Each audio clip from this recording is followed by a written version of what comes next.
I love cartoons. I've always loved cartoons. I hope I never stop loving cartoons. That one really hits home. If you've never watched Inside Out, you need to. There's a lot of truth in that. Pastor Steve just finished up a couple of series on grace. You know, grace is always one-sided in our mind. You know, we want grace, but we want grace for other people. You know, and he ended up last couple of weeks talking about how do we apply grace. And I just want to pose the question this morning, and I want to say this up front. Grace is always needed, but maybe it's not needed as much as we think it is. You ever think about that? Maybe grace isn't as needed as much as we think it is.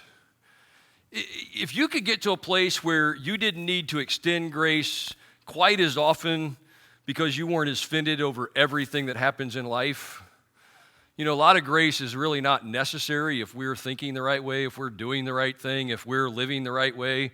But you know what? I just want to say up front, we're programmed to this from the very early stages. If you don't know that movie, it's very early stages of Riley's life. She's got these little characters in her head, joy and sadness, you know, and they're part of her life. But in Romans 12:18, it says this: if it is possible, as far as it depends on you, live at peace with everyone. And we always look at that verse and say, well, I have a way out because it's only as much as it depends on me. And God would say, no, that's not your way out, that's your way in, because I depend on you a whole lot more than what you want you to think. It depends a whole lot more on you. I'm going to be in this process, but you got to do your part in this process. I will do my part, but you got to do your part. God never does anything in this world where he doesn't include us. He created us to have a relationship with him, what? That we can enjoy for all eternity. And so we need to do our part in this process. And so as much as it depends on you, be at peace with all people, and it depends on you a whole lot more than what you want to consider. In fact, just prior to that, in the same context, it says, do not repay evil for evil. So when you tell everybody they're number one, when you have the road rage, you're repaying evil for evil. When you lash back at somebody because they lashed at you, you're doing what? You're repaying evil for evil. And God says, don't do that. Be careful to do what is right in the sight of everyone. You know who everyone includes? Everyone. But what about that person? No, everyone. Do what's right in the sight of God for everyone. Ecclesiastes 7:9, do not be quickly offended, or do not be quickly provoked in your spirit, for anger resides in the laps of fools. So when that guy cut you off in traffic this morning and you told him he was number one, you're a fool. I didn't say it, God said it. Anger resides. Anger is just sitting there waiting for you to enact it. It sits in your lap. Why? Because you're so easily provoked. And God tells us, don't be so easily offended. And you have these two characters, and you have many more. You have fear and disgust and anger that are introduced in this movie. And then later on, there's another one, which we won't talk about because that's my granddaughters are never going to date. So we don't have to worry about that one. But you have these two characters, joy and sadness. And joy doesn't want any sadness, and sadness doesn't want any joy. And so many times in our life, we're the same way. But here's the reality. Too much sadness leads to what? Depression and all kinds of health issues. Do you know what too much joy leads to? Fake joy, because most of the people that have too much joy, it's a fake life. You know what fake joy leads to? Too much joy leads to? The same thing that too much sadness leads to. You don't think so? Look at all these characters that we see on TV, all of these celebrities that we see that everything is great in their life. They're always happy. And what's the next thing that happens that we see every time? Suicide. You see, when you surround yourself and you live these fake lives where you don't have balance between joy and sadness, they're both necessary. Too much adventure and not enough fear, you're going to end up in the ER all the time. Too much curiosity and not enough disgust, you're going to end up in the ER all the time, right? I just have in my mind, I didn't grow up out here in the coast, and we didn't have all these things. I just want to know who thought it was a good idea to open up this mussel or this clam or this oyster and go, ooh, that looks good. Where was the disgust in their life? Ooh, this bowl of snot looks really good. No. But somebody had enough curiosity to go, I'm hungry enough to eat a bowl of snot. Oh, and then they said, ooh, it tastes good. I'm sorry, disgust will win out every time for me. Or you have this opposing peace and anger. Now there is a peace that passes all understanding. That's not the peace I'm talking about here. But you have this peace in your life versus the anger in your life. And there should be the peace that passes all the understanding. But there also should be the righteous anger that God gives us. And we don't have neither one of those in a normal process without us fighting for this. In the movie, they reference core memories, and they never go to core fears. And I don't have time to flesh this out today. It'll be a different message. But there are core fears in your life that most of us, I want to say all of us, most of us operate out of. And I will say all of us operate out of those core fears if we never do anything to change it. And so there is available, if you will message Sherry, if you're online, they'll put it on a moment or whatever they call it. There's a link. You can take this core fear test. And as we grow up, we develop fears in our life. Some fears are healthy. Most fears that where we fear are not. We develop these core fears. Let me just give you a quick example of what I'm talking about here. So when I grew up, it was not a healthy environment. And I realized early on, by the age of 5, I realized there was nothing I could do that was going to please anybody. Now, that's not true, but that's what I learned. And that's what I began to believe, and that's what became to be a core belief of mine, is there was nothing I could do to please anybody. Out of that became this core fear that I was an abject failure. I wasn't just going to fail at stuff. I was an abject failure. And so that became a core fear of mine. I have a couple others, so do you. But out of that abject failure mode, out of that core fear of being an abject failure, I began to develop my psyche. I wanted to please everybody, so I became a people pleaser. I became a perfectionist. Anybody know any perfectionists? Nothing they do is perfect. Just a little hint. Nothing we do is perfect. But if I can't do it perfectly and I'm a perfectionist and I'm fearing failure, being an abject failure, then I'm going to portray that on you. You know how that comes out? Nothing you do will be right. So I operate out of my core fear of being an abject failure. If nothing I can do is right, then nothing you can do is right, and life is a living, yeah, you know the rest of it. That's core fears. I don't have time to flesh that out, but take that core fear test. If you got questions about it, just hit me up. We'll talk about it because it will literally change things that happen in your life. And so what I want to talk about is God doesn't leave us there. God has promised to change us, to transform us. And one of the things that he wants to transform us is the way that we think. We don't have to think like the little cartoon. How many of us relate to that cartoon? Yeah, me too. I relate to that on a daily basis, but you don't have to stay there. He says in Romans 12:1, he says, therefore, and I don't have time to flesh this out either, but the first 11 chapters of Romans, Paul begins to build this idea, this process that we are all, Jews and Gentiles alike, those who have the law, those who don't have the law. We are all part of God's children. We can all be a part of his family. We have all been forgiven. There is a place for us. We can all have a loving relationship with him that lasts for all eternity. Therefore, he says in chapter 12, I urge you, brothers and sisters, in view of God's mercy, to offer your bodies as a living sacrifice, holy and pleasing to God. This is your true and proper worship. This is the least you can do. Do not conform to the pattern of this world, but be transformed by the renewing of your mind. And so how do we become a living sacrifice? Well, we change the way we think. That word mercy is up there is based on the first 11 chapters. He builds this case that God has mercy on everybody. He has mercy on you. He has mercy on me. What does it mean to have mercy? He doesn't give us what we deserve. That's what mercy is. We don't get what we deserve. How many deserve? How many have ever sped? So what do you deserve? Speeding ticket. Right? How many have ever cut somebody off in traffic? What do you deserve?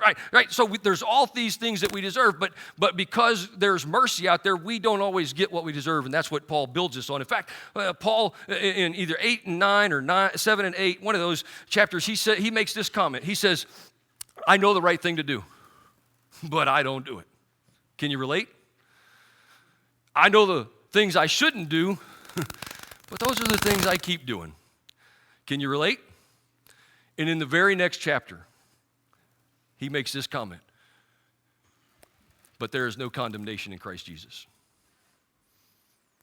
That is God's mercy. Because if we know what to do and don't do it, if we know what not to do and that's what we do, we don't deserve mercy. And that's where mercy comes in. And because of that, Paul then says, hey, we need to live a way that shows that we understand the mercy that we've received. In fact, we need to live in such a way that we show the grace that God gives us in place of the condemnation that we deserve. That's what he says. And so he says, how do you do that? You do that by transforming or renewing or changing the way you think. And then he makes this comment, and I want to add something to it. He says, then and only then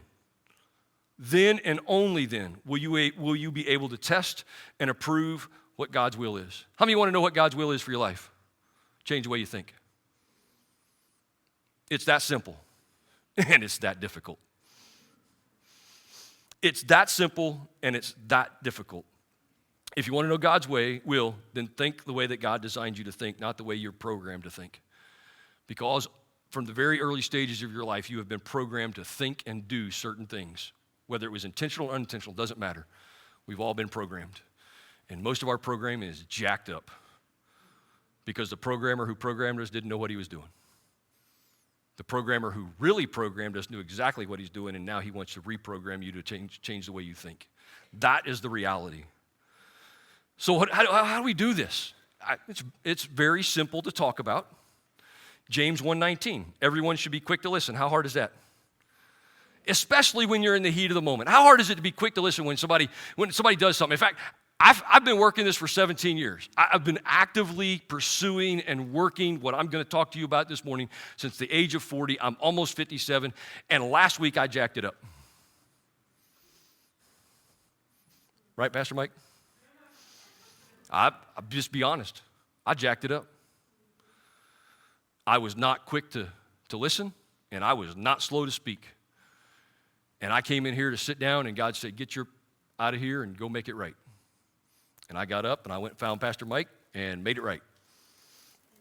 You know? Now, 17 years ago, I'd have told Mike what I thought. I'd have said some other things to Pastor Mike. I'd have walked away from there. I'd have put my head on a pillow, and I'd have went to sleep. You want to know why? Because I didn't think I was wrong. But 17 years of changing the way you think, instead of it being weeks before I understand, or months before I understand, or years before I understand what I did wrong, it was moments. And that's the win. You're still going to do stuff wrong. You're still jacked up, folks. And you're still going to make poor choices. And you're still going to go back to the way you were taught to think. I'm not going to get into the reasons why, but that's just going to happen. The difference is you realize it a whole lot quicker. And when you realize it a whole lot quicker, you need to go take care of it a whole lot quicker. So anyway, quick to listen, slow to speak, slow to become angry, because human anger will never produce the righteousness that God desires. So I'm going to give you 3 things real quick, 3 things, and then 8 more things. Good pastor. Anybody can change. Not everybody will change. Let me say that again. Anybody can change. Not everybody will change. It is your choice. You're either going to engage in this process, or you're going to look at me and say, you're stupid, you don't know what you're talking about, and I'm not going to do a thing you say. But I'm telling you, I'm like a reformed smoker. I'll be all over you with this. You ever ran across a reformed smoker? They'll do everything, include to take the cigarette out of your mouth and break up the pack and destroy the carton, and they don't care how much it costs. I'm going to love you in the process, but I'm telling you, you can change. Here's the first thing. It's going to take time. Been at it 17 years, still ain't got it right. Got it better, still ain't got it right. You didn't get here yesterday, and you're not getting out of here tomorrow. You were programmed to think the way that you think. You were programmed in your childhood environment. I was programmed to think nothing I could do would ever be good enough. So I became a abject fear failure. That's who I think I was. I don't think that anymore. But you're programmed early in life to think certain things. Oh, life is just terrible. I just like the rain because it fills my boots and runs down my back. You relate? You've been programmed to think that. You know. All right, so I'm going to get off on another thing. You know you've been programmed to clean your plate even if you're not hungry? Shame on us parents. Time takes time. Honesty. You have to be honest with one person. You. There's coming a time where you're going to face the mirror, and you're either going to admit you're jacked up or you're going to continue to live your lie. But that time's coming. I hope for some people this morning that's that time where you realize I've got to be honest with myself. The way I think is not good. The way I think is not healthy. The way I think is not productive. The way I think is not beneficial. The way I think is nothing good is going to come out of the way I think. You have to be honest with yourself because you're going to lie to yourself. When you start this process, just admit you're going to lie to yourself in the early stages of this process because right now you think you haven't done anything wrong.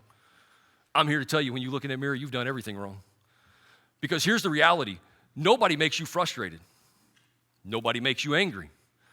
Nobody makes you mad. Nobody makes you anything. It's what you think that does all those things. You have to take 100% responsibility for what you think. Let me give you an example. I told you about last week.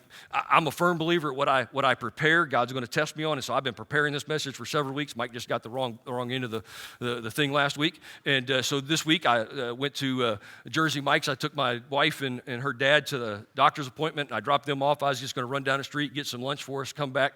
I get into Jersey Mike's, and there's like 8 people in line, and I don't know, 6 or 7 people standing over here waiting for the things they texted in 30 minutes ago. And there's 2 people working. Right, you've been there. I don't even have to say anything. I just walked in and I thought, this is a great opportunity to do what God's called me to do. And so I got on my phone, I did some work, I did some other stuff. I didn't move for like 15 minutes. I texted Kelly and said, hey, going to be a while. She said, that's all right, we'll just wait. Well, you ain't got nothing else to do because I got the car. So, reality. So all these people that had texted everything, and you could hear them.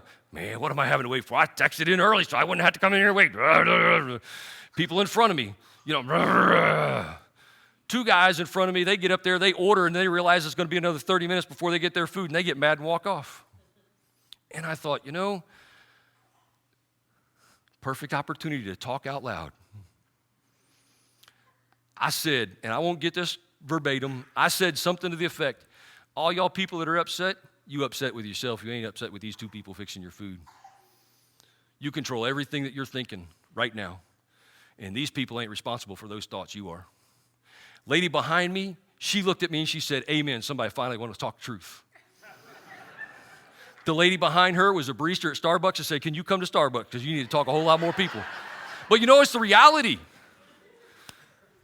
Ain't nothing those 2 people were doing to make you mad. You were making yourself mad because of what you were thinking about those 2 people. They're just incompetent, can't do anything. If they would just hire more people, yada, yada, yada, all this other stuff.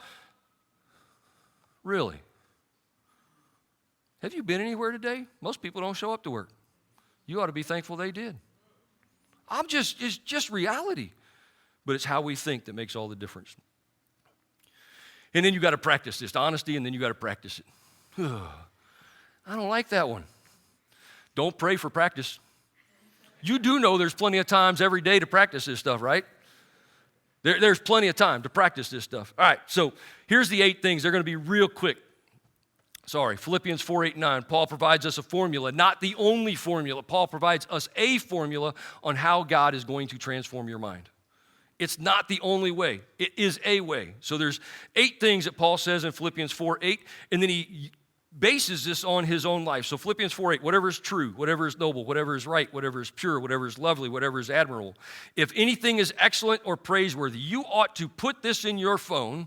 You ought to put it on your calendar to go off every morning. You ought to put it on your calendar to go off every afternoon. You ought to put it on your calendar to go off every opportunity that you can, that you read these verses and you commit them to memory. Because you need to ask yourself 8 questions, or at least 8 questions out of these 8 things.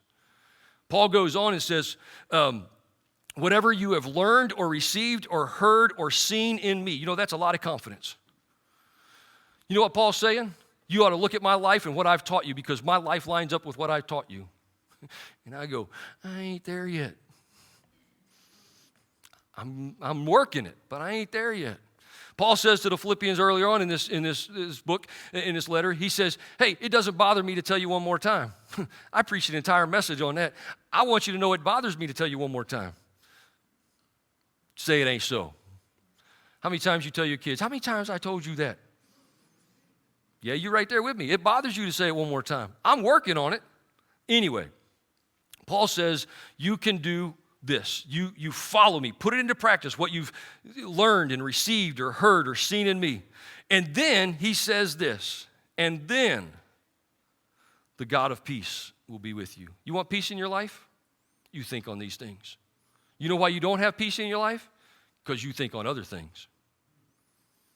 It's just reality. People in that Jersey Mike's, they didn't have peace. You want to know why they didn't have peace? Because they was thinking on anything but these 8 things. Let's just turn these 8 things into some questions real quick. Is it true?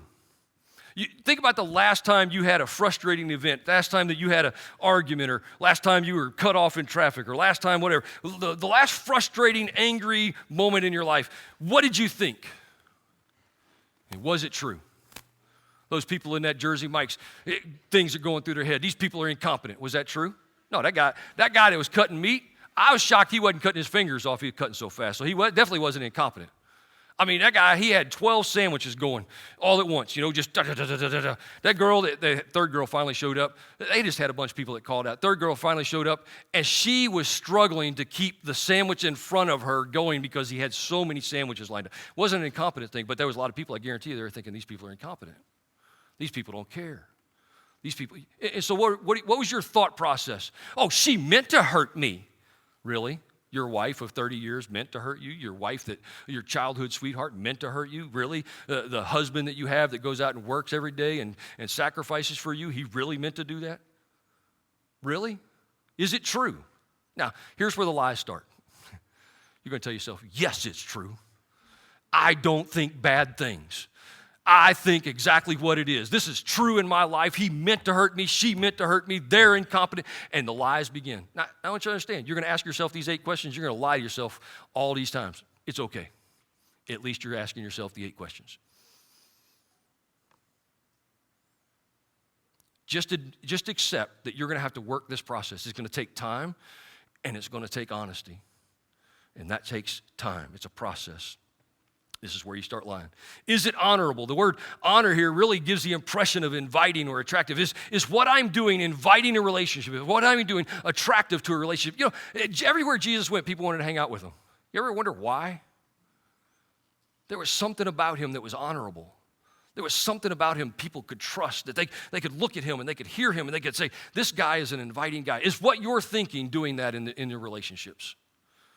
What you're thinking about the guy that just cut you off, you're not telling him you're number one. If you had the opportunity to do something else, you would.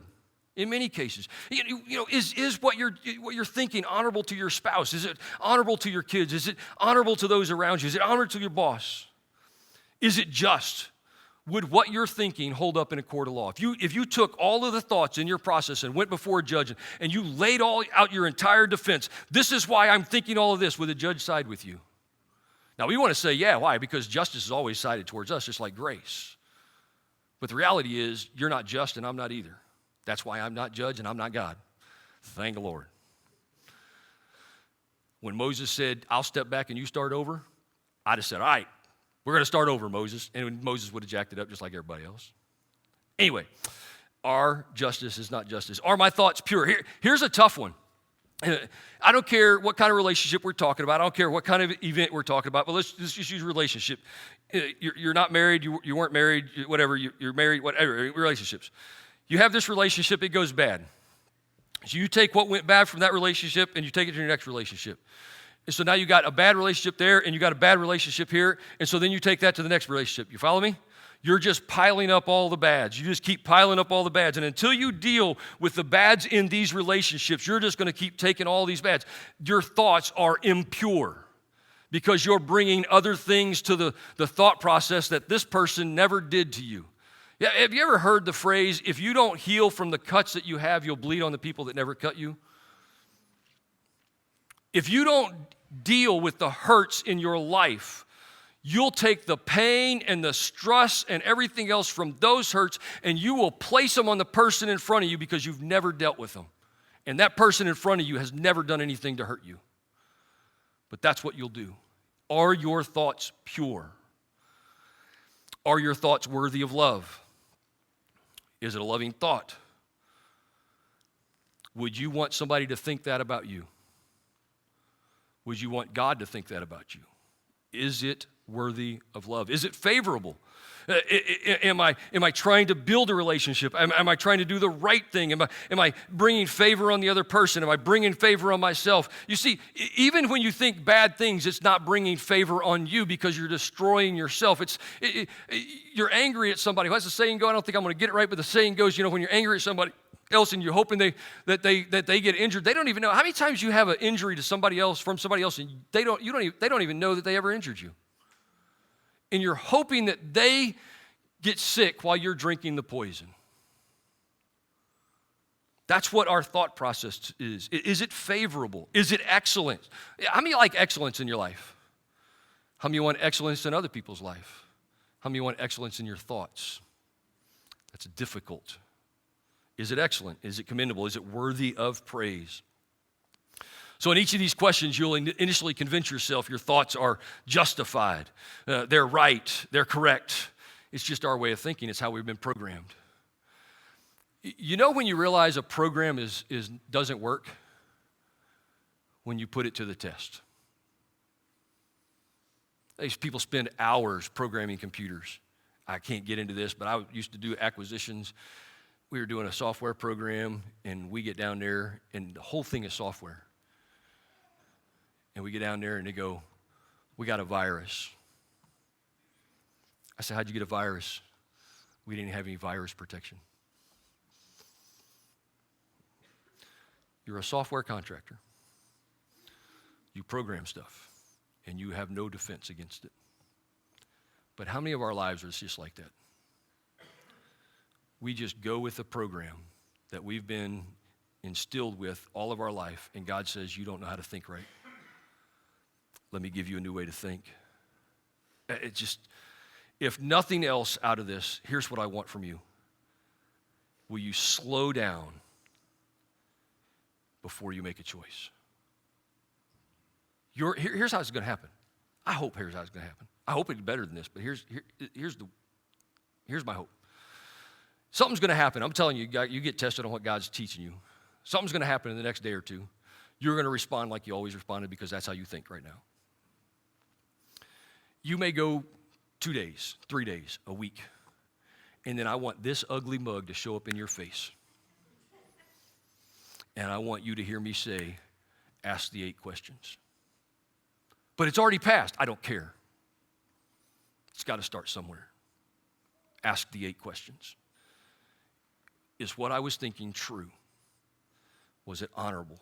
Was it just? Was it commendable? Was it worthy of praise? Ask the 8 questions. You want to know why I want you to ask that? Because that's the win. Because you're changing what you're doing based on what you're thinking.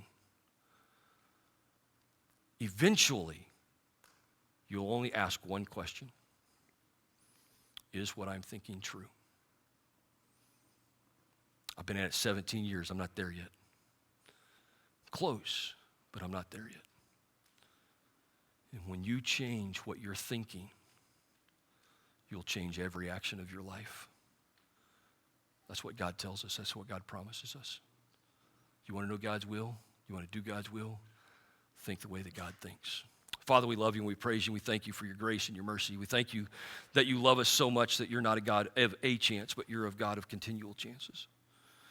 That your mercies aren't limited. That you, like Paul would say, I know what to do, but I don't do it. I know what not to do, but I keep doing it. But in Christ Jesus, there is no condemnation. And because there's no condemnation, God, I want more than anything to change the way I think. I know what I've done in the past. I know what I deserve.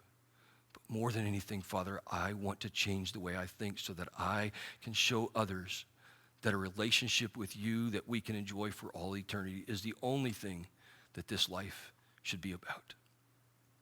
So, Father, we give you praise this morning. In Christ's name, amen.